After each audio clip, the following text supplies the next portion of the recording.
There is a kind of strength that does not break, does not bend, does not negotiate. And the samurai of feudal Japan discovered exactly how to forge it within themselves. Have you ever heard the stories about the ancient samurai? Stories about how disciplined, strong, courageous they were, and most importantly, how they had an unbreakable spirit or an unshakable will. The Japanese have a term for this: Hagane no Ishi, the will of steel. But there's a catch that most people don't understand. Hagane no Ishi isn't something you're born with. It's a forging process, literally like steel being hammered, heated, cooled, and hammered again until it becomes indestructible. The samurai spent centuries perfecting this process. They called it Bushido, the way of the warrior. And it wasn't just about fighting, it was about forging a spirit that could not be broken by anything. Not by fear, not by pain, not by death itself. The will is completely linked to the spirit.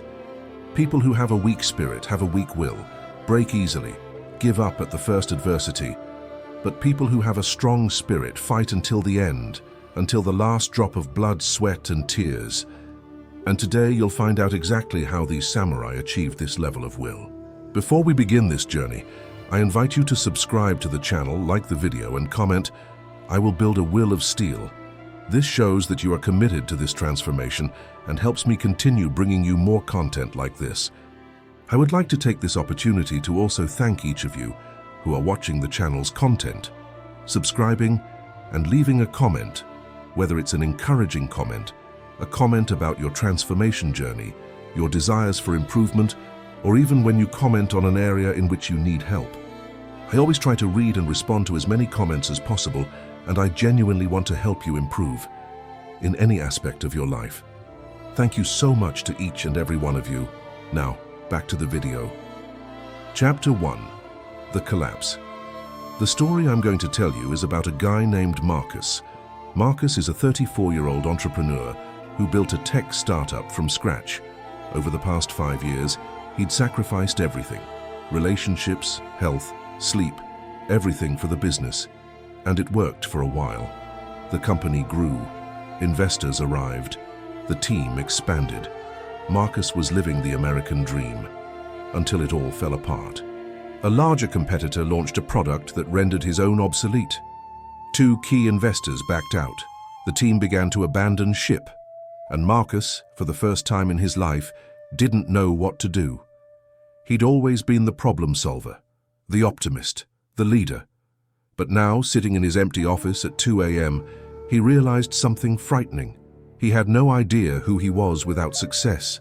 His entire identity was built on winning. And now that he was losing, he was falling apart. Anxiety came first, then insomnia, then panic attacks. Within 2 weeks, Marcus could no longer make basic decisions. His brain simply shut down. The pressure had broken something inside him he hadn't even known could break. That's when a mentor of his, a half-Japanese, half-American investor named James Watanabe, noticed the collapse.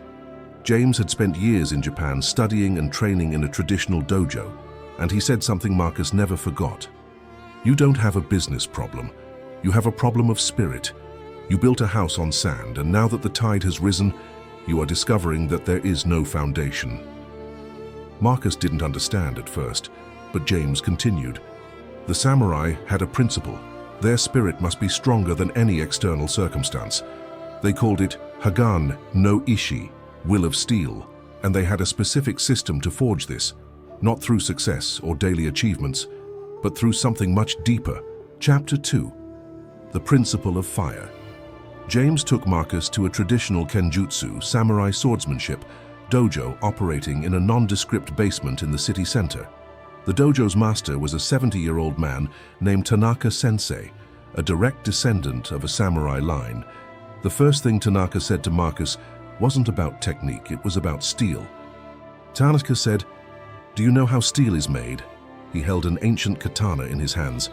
"Ordinary iron is weak, it breaks easily. But when you heat iron to 1,500 degrees, add carbon, hammer it repeatedly, quench it in water, and repeat this process over and over, you create something completely different. You create steel that can cut countless things and not break." He pointed at Marcus. "Your spirit is now iron, soft, fragile, The first real pressure deformed it. Bushido is the process of turning iron into steel, but you can't jump over fire. Marcus was hoping for some kind of meditation technique or mental exercise, something he could add to his routine. Tanaka laughed. You're still thinking about adding things. Bushido isn't about adding more things. It's about removing everything that's weak until only what's indestructible remains. Over the next few weeks, Marcus discovered that Bushido wasn't a motivational philosophy. It was a brutal system of deconstructing and reconstructing one's own identity. The first principle Tanaka taught was called Shin, the principle of right spirit. And it began with something Marcus had never done, facing the very thing he feared most. Chapter 3. Facing the Void. What do you fear most? Tanaka asked in the first session. Marcus started talking about losing the business, losing money, letting people down. Tanaka shook his head. No, that's what you think you fear.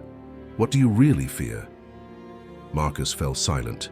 The question cut deeper than he expected. Tanaka waited. 1 minute, 2 minutes, 5 minutes of uncomfortable silence. Finally, Marcus spoke, and his voice broke. I'm afraid of being nobody, of being ordinary, of being forgettable. Tanaka nodded slowly. Now we're getting closer to the truth. You've built your entire life running away from this feeling. All the success, all the work, all the ambition, it was all to prove that you're not this thing you fear you are. And what happened when the success went away? The fear came back, because you never faced it. You just covered it with achievements. The samurai had a specific practice for this. They called it memento mori before the Stoics popularized it in the West. Every samurai meditated daily on their own death, to directly confront the greatest human fear, complete annihilation. When you face death every day, minor problems lose their power over you. Losing money, you're going to die anyway. Losing status, you're going to die anyway. Failing publicly, you're going to die anyway. When we live with the awareness that one day we will leave, we make much more of our time, and we seek to build something truly concrete, something that goes beyond the material, but something that spans generations.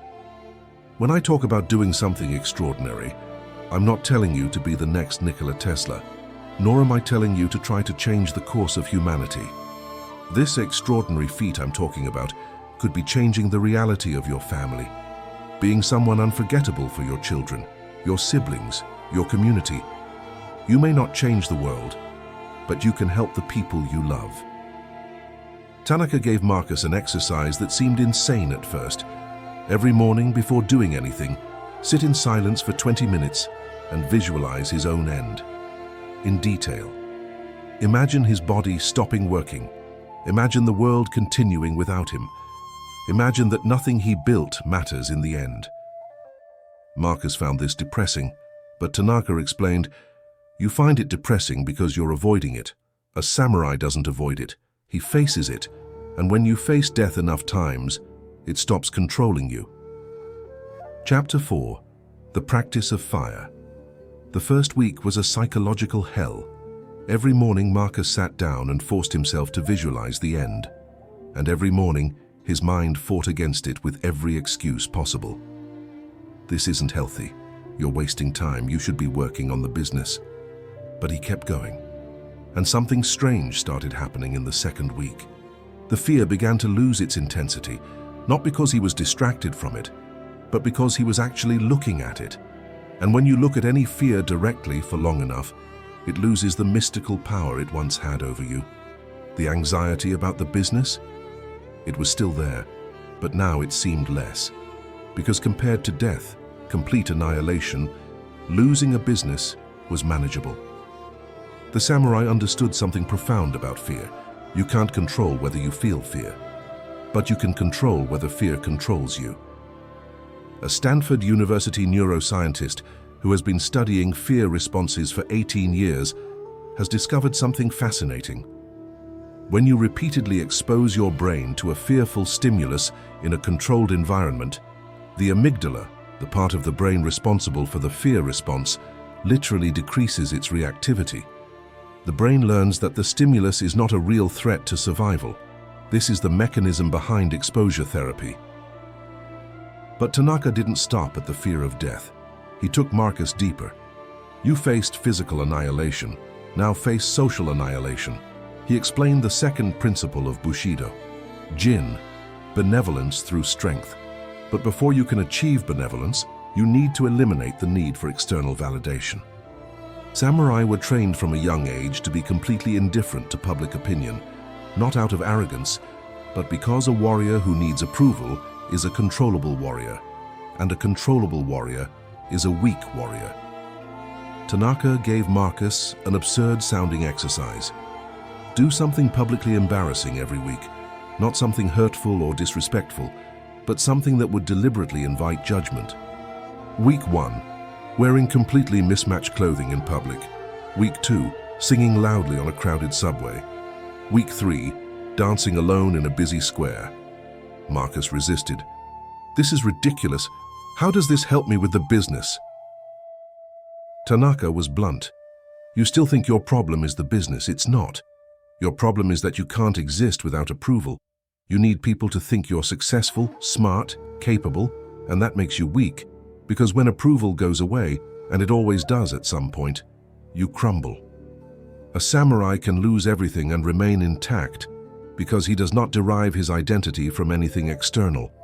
He is the steel, not the sword, not the armor, not the victory, the steel. Chapter 5. The Death of the Ego. Marcus performed the first exercise with extreme embarrassment. He left the house wearing a bright floral shirt, mismatched striped pants, and a ridiculous hat. Every glance he received on the street was like a stab to the ego. His brain screamed, "Everyone is judging you. You look like an idiot. This is unnecessary." But he kept walking, and after 30 minutes, he realized that nothing happened. No one attacked him. No one insulted him. Most people didn't even care, and the ones who did, their opinions didn't change anything in his life. The second week, he sang on a crowded subway. The embarrassment was even more intense, but he noticed something. The discomfort came entirely from him, not from other people. Most of them smiled, some even recorded him. And in the end, he emerged from the train completely unharmed. The third week, he danced alone in a square, and for the first time, he felt something different. Not relief, not comfort, but freedom. Freedom to not need anyone's approval. Freedom to exist exactly as you were without negotiation. Freedom to be judged and remain whole. The samurai called this mujo, impermanence. Everything is temporary. Approval is temporary. Disapproval is temporary. Success is temporary. Failure is temporary. The only permanent thing is the spirit you forge. Chapter 6. The steel test Marcus was beginning to understand. But Tanaka wasn't finished. The third principle of Bushido was the most brutal. Gi, righteousness through right action, even when it costs everything.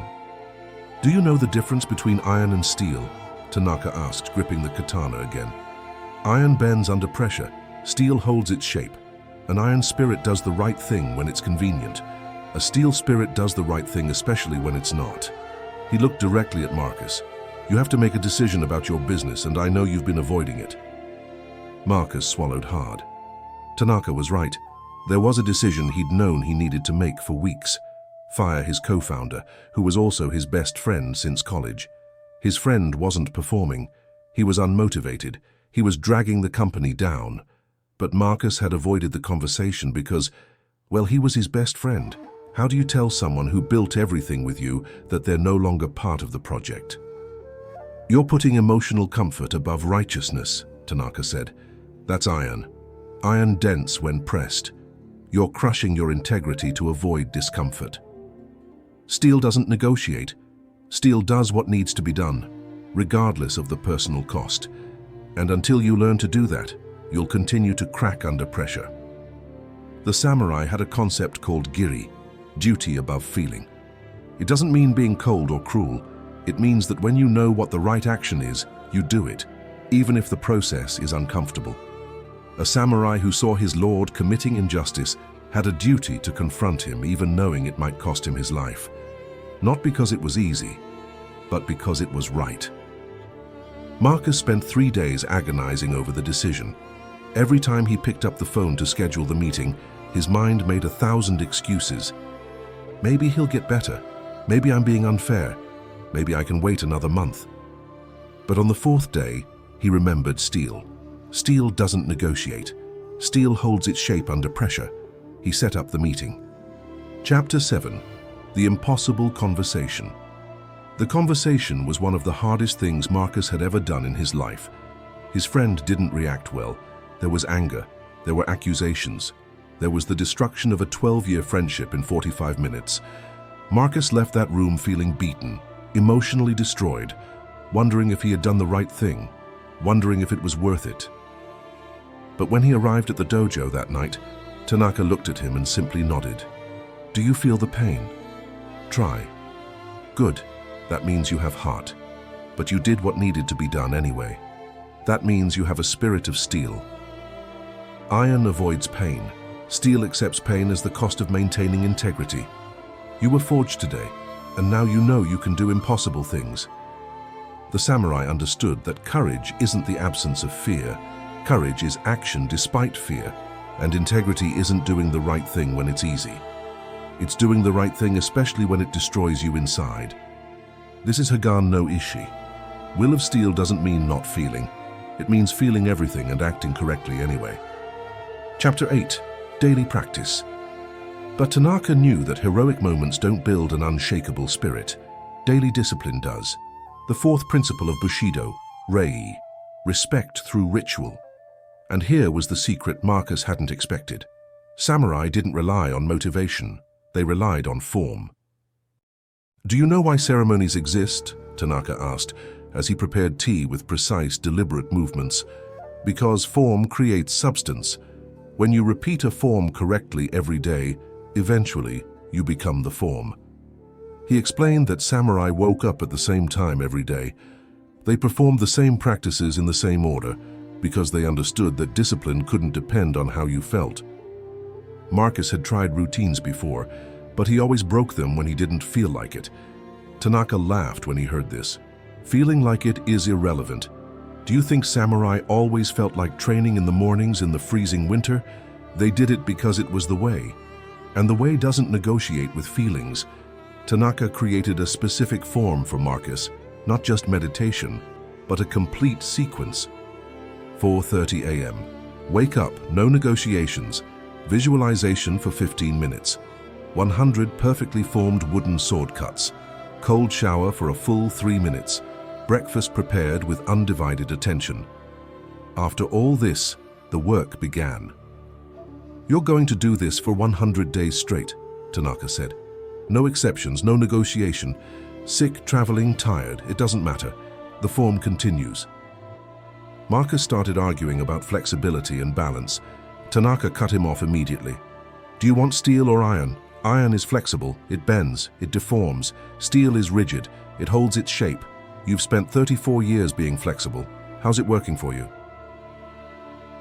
Now I'll open a parenthesis to explain this point better. There are several videos on the channel talking about the importance of being flexible, including the video I recently posted about how to achieve shinobi discipline, which talks a bit about flexibility when you're facing adversity. When I talk here about not being flexible, I'm referring to those people who are always making up an excuse to procrastinate, always looking for the perfect routine, the best time to train, the perfect workout, the perfect study techniques. There are people who negotiate so much with themselves that they never get anywhere, but live stuck in an endless cycle. Let me tell you a secret. There is no perfect moment for anything, there is only now. While we live waiting for the perfect moment, someone else is focused on executing, giving the best possible in the conditions they have. This is having a will of steel. It is waking up and saying, "I will make it happen no matter how many obstacles I face." This was exactly the feeling that Master Tanaka was trying to convey to Marcus. By the first week was a psychological war. Every day at 4:30 a.m. the alarm clock would go off, and Marcus's mind would immediately start negotiating. "You only slept 5 hours. You need rest. One day won't make a difference." But Marcus remembered the steel. Steel doesn't negotiate. feet on the ground, movement. The cold shower was torture for the first few days. His body would literally freeze before he even got in. But he understood something profound. The discomfort of the cold shower lasted exactly 3 minutes. But if he avoided it, the discomfort of having broken his form would last all day. On day 7, something small but significant happened. He woke up 2 minutes before his alarm. His body was beginning to adapt. On the 14th, the sword slashes that had seemed endless the first week now flowed naturally. The body had memorized the form. On the 21st, he realized he was no longer mentally trading every morning. He simply woke up and did it. The process was becoming automatic. A behavioral researcher at the University of Oxford, who's been studying habit formation for 15 years, explains, "Discipline isn't a finite resource that you expend. It's a muscle you strengthen through repeated use. When you remove trading from a stock through automation, you free up massive mental energy for other areas of life." The samurai understood this intuitively centuries before modern science confirmed it. Chapter 9. The Collapse of the System. But on day 32, everything fell apart. Marcus caught a severe case of the flu, a fever of 39 degrees Celsius. His body was completely exhausted.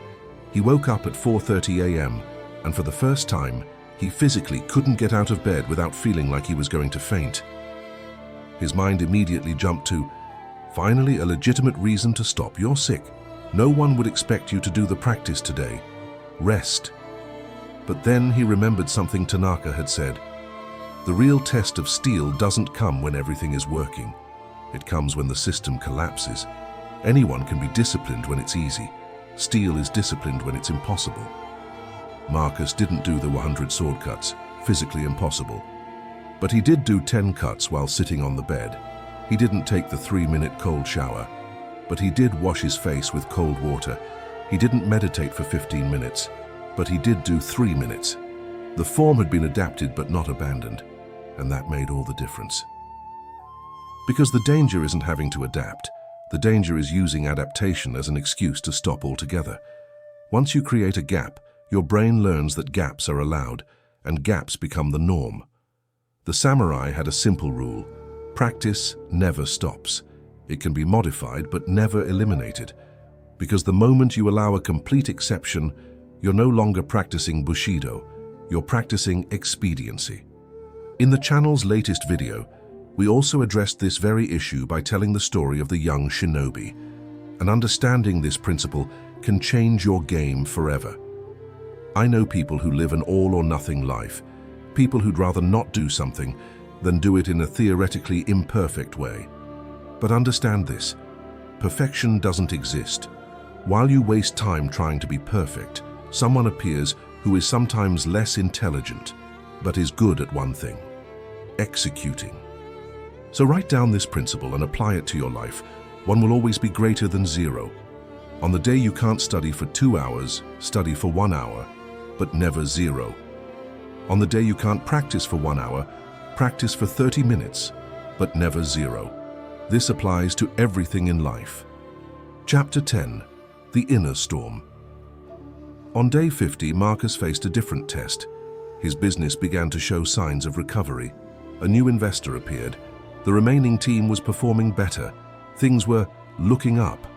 And immediately his mind began to whisper, "You don't need this extreme discipline anymore.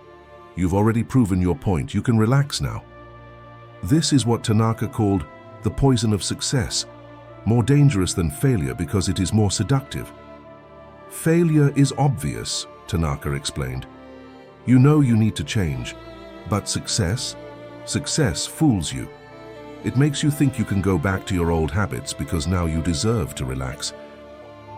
Samurai understood that victory is the moment of greatest danger, because that's when you stop sharpening the blade, and a blade that isn't sharpened eventually becomes dull. Marcus almost fell into this trap. For 3 days straight, he considered taking a break from his routine, sleeping until 6 a.m., skipping the sword cuts, going back to the comfortable hot baths. But he remembered why he had started. It wasn't about saving the business. It was about forging a spirit that wouldn't break regardless of external circumstances. The business improving was irrelevant to the practice. The practice existed independently of results. This is Hagane no Ishi. Will of Steel doesn't depend on winning or losing. It exists as an unchanging constant. Chapter 11. The Moment of Truth. Day 73, Marcus faced the ultimate test. The investor who had shown interest disappeared. Another team member resigned. And to top it all off, he received a call. His father had been hospitalized with a serious heart condition. Marcus needed to travel immediately to another state. He would be hospitalized. No routine, no structure. Completely outside the controlled environment he had built over the past 2 months. His mind immediately offered the obvious solution. Obviously, you can't keep up the practice right now. This is a real emergency. Family comes first. You can pick it up when you get back. But something had changed in Marcus. He was no longer negotiating. In the hospital hallway while his father was in surgery, he made invisible cuts with his hands, memorizing every movement. In the hospital room bathroom, cold tap water was splashed on his face for 3 minutes. It wasn't perfect, but it was continuous. And for the first time in his life, Marcus fully understood what Tanaka had been trying to teach. Practice doesn't serve circumstances. Circumstances serve practice. A samurai doesn't train for the day of battle. He trains because he is a samurai. The battle is irrelevant, identity is permanent. Chapter 12. The silent transformation day 100 arrived without fanfare. No dramatic celebrations. Marcus simply woke up at 4:30 a.m., did his practice, and continued with his day. But something had changed. He was no longer the person who had entered the dojo 100 days ago. The business? He still faced challenges, but Marcus was no longer crumbling under pressure. When problems arose, he simply faced them. No drama, no emotional breakdown, just action. Tanaka called Marcus for one last talk at the dojo. You have completed your first 100-day cycle. Do you now understand what Hagane no Ishi is? Marcus thought before answering. It's not about not feeling, it's about acting correctly regardless of how you feel. Tanaka nodded. Partially correct, but there's something deeper. He picked up the katana again. Do you know how long it takes to forge a real katana? The blacksmith heats the steel, hammers it, bends it, heats it again, hammers it again, over and over again. Why? Because every time you heat and hammer the steel, you are removing impurities. In the beginning, the steel is full of weaknesses, air bubbles, carbon impurities, inconsistencies in the structure. But each cycle of heating and hammering removes more weaknesses, until in the end nothing weak remains, just pure steel, indestructible. He looked at Marcus. These 100 days didn't make you strong. They removed what was weak. Your fear of death? Removed through daily confrontation. Your need for approval? Removed through deliberate exposure. Your tendency to avoid discomfort? Removed through daily non-negotiable practice. You have not built a new spirit. You have revealed the spirit that has always been there beneath all the weaknesses. Chapter 13. The True Meaning. Hagane no Ishi isn't about becoming something you're not, Tanaka continued. It's about removing everything that isn't you until only the essential remains, and the essential is indestructible. Samurai were not superhumans. They were humans who had removed everything superfluous, unnecessary fear, fragile ego, and dependence on external circumstances. What remains is what was always there, a spirit that cannot be broken because there is nothing breakable in it anymore. Marcus felt the weight of those words. He had spent his entire life trying to become more successful, more recognized, stronger. But Bushido wasn't about addition. It was about subtraction. It wasn't about becoming more. It was about becoming less weak, less fragile, less dependent. So what do I do now? Marcus asked. Tanaka smiled. Now, you keep going. Because Hagane no Ishi isn't a destination. It's a perpetual process. You never finish removing weaknesses. There are always more layers. There's always more work. But the difference is that now you know you can. You've proven to yourself for 100 days that you can face anything and keep going. That certainty changes everything. A clinical psychologist at Yale University, who has been studying resilience for 20 years, discovered something fascinating. True confidence doesn't come from positive affirmations or visualizing success. It comes from empirical evidence that you can handle adversity. Every time you face something difficult and survive, your brain registers, "I can handle this." Repeated enough times, this becomes an unshakable core belief. Now you must be thinking that this is one of those stories where everything works out in the end, am I right? But that's not what happened. 6 months later, Marcus's business failed completely. The investment didn't come through, the team disbanded, he had to close the doors. And for the first time in his life, he was okay. Not happy, not relieved, but intact. He had lost the business, but he hadn't lost himself. Because the business was never what defined him. He was the steel, not the sword, not the armor, not the victory, the steel. And steel does not break. 3 weeks later, he started a new project, without the drama, without the anxiety, just clear, deliberate action. The practice he had learned continued. Visualization, training, cold showers, tea. Not because it would save the new business, but because he was who he was now. People around began asking questions. How are you so calm after losing everything? How did you not collapse? The answer was simple. I was forged. There is a secret about Hagane no Ishi. The process never ends. You never reach a point where you can say, "That's it, I'm indestructible now," because life will always find new ways to test you. The difference is that now you know you can be tested and not break. And that certainty changes absolutely everything about how you move through the world. People start to sense this in you. It's not arrogance, it's something deeper.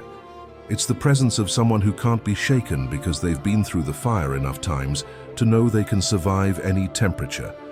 It doesn't mean you don't feel emotion. It means emotion no longer controls you. And when you achieve that, you become the kind of person that others look at and think, "How does this person not break?" The answer: it's already broken 1,000 times in the process of becoming unbreakable. So the question remains, do you want to be forged? Because Hagane no Ishi isn't for those who want quick results. It's not for those who want a comfortable 5-minute technique that will magically transform their life. It's for those who understand that real transformation requires destruction. Destruction of every weak part. Destruction of every comfortable excuse. Destruction of every mental negotiation that keeps you small.